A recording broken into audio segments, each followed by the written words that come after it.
lei ram mi kan mi lo qua zin kan lai me kan mi malam thirin kan kal zel don lei nu tiang chong mi kan pa me pa in moi chu lei ram mi kan mi lo tataka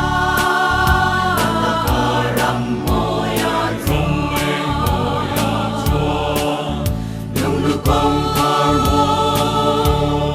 moi tak su kong har moi tak su kan ta in hong me la ni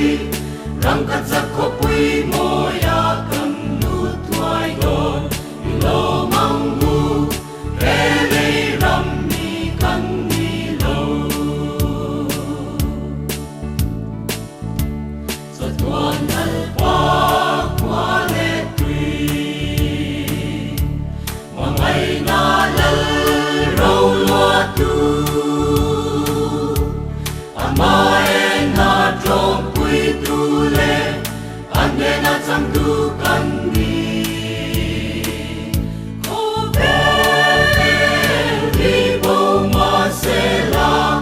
kan cha tuan tum va na ni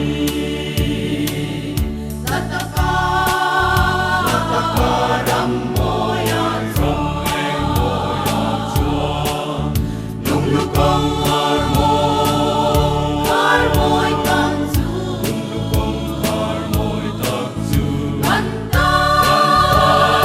in hong me la ni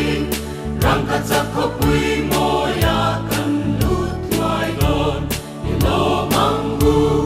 lei ram mi kan mi lo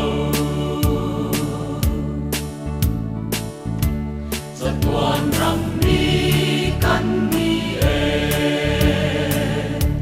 walal fa du tak te chu lei ram mi kan fan chu min kan sa tuan al pa